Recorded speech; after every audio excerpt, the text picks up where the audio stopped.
he had tunnelled down into the spring located in the limestone outcrop to increase the water flow to the area in which the Great Pyramid was going to be built. He had dug a moat around the outcrop and used the water to perfectly level all the perimeter base, then kept raising the water level up the outcrop to create steep, level steps up the rocky hill. Eddie then proceeded to dig a smooth roadway down to his newly created harbour, with a channel at the side to drain the excess water away from the pyramid side. All the rubble from the excavations was neatly piled, and now Jeff and his team were waiting for some blocks to be delivered from the quarry site upstream.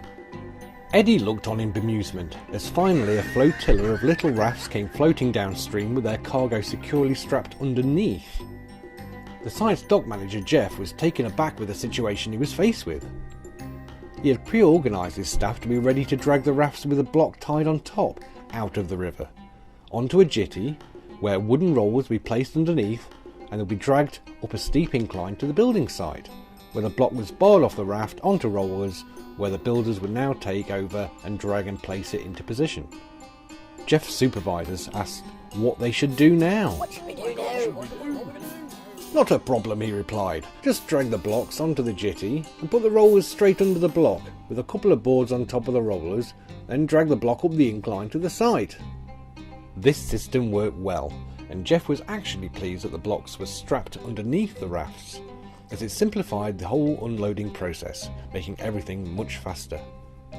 As the days went on, Jeff realised that the blocks were coming downstream at an ever-increasing rate, and a backlog of rafts was now building up, blocking the site port, causing chaos on the river. The site could not be cleared any faster, as his dragging teams were already exhausted from constantly dragging blocks up a steep hill in the burning sun. Jeff was beginning to panic as the huge expanse of floating blocks was growing bigger every day. And he nearly had a riot when he asked his already shattered workforce to speed up.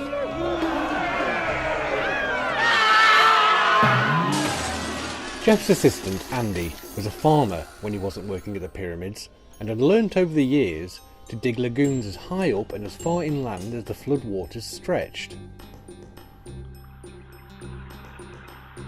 When the flood receded, Andy still had a huge amount of water stored to irrigate his land for the rest of the year. The further he stored his water away from the Nile, the more land he could irrigate, the more food he could grow. Over the years, Andy's family had become experts in water management by using canals, locks and sluice gates to control water, and sadoufs to raise the water even higher up the valley.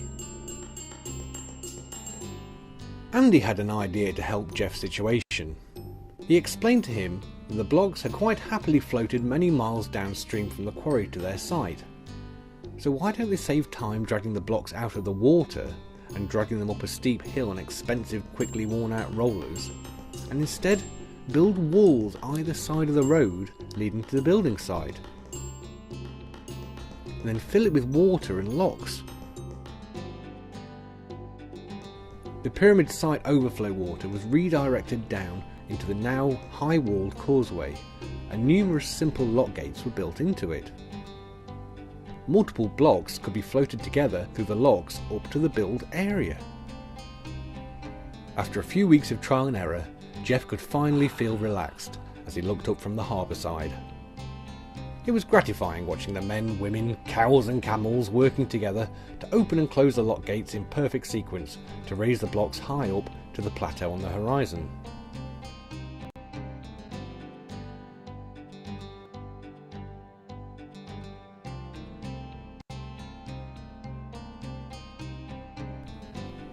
He was pleased how easily the massive blocks were being raised, without the constant stress of moaning workers with bad backs, blisters,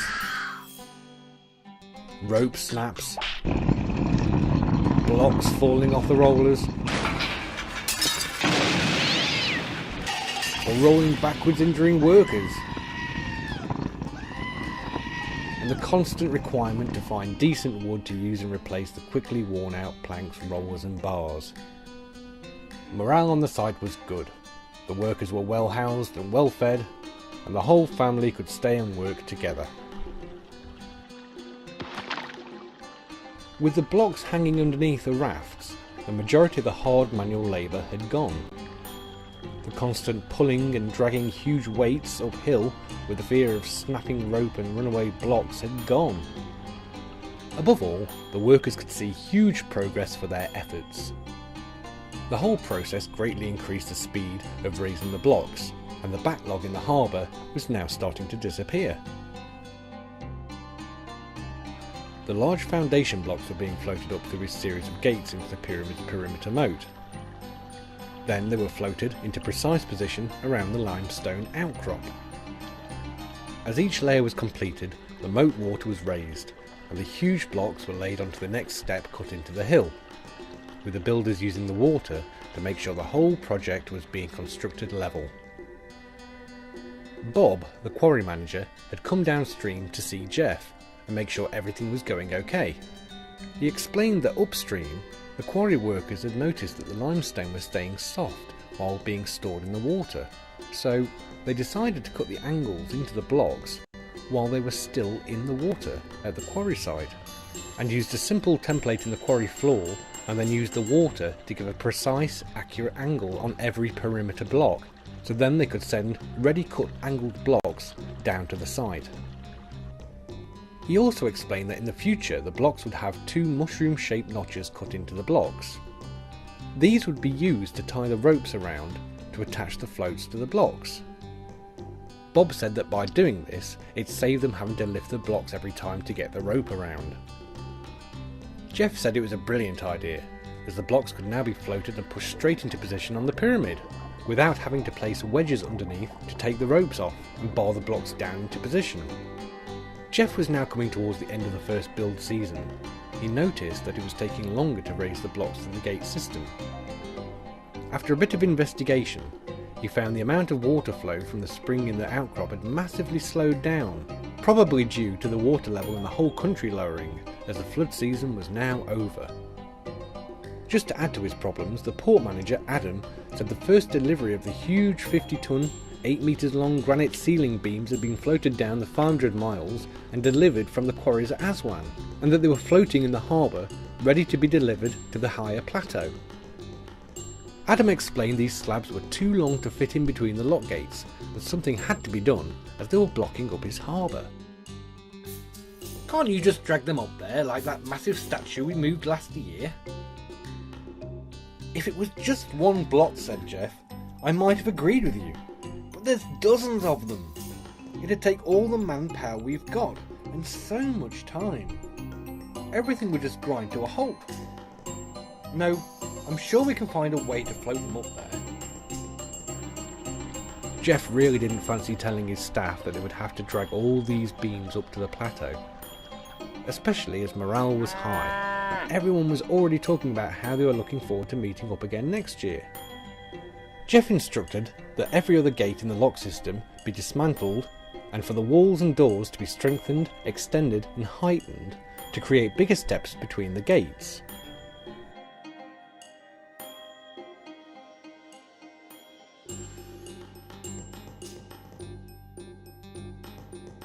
Jeff floated in one of the large beams into the first lock section, and it just fit.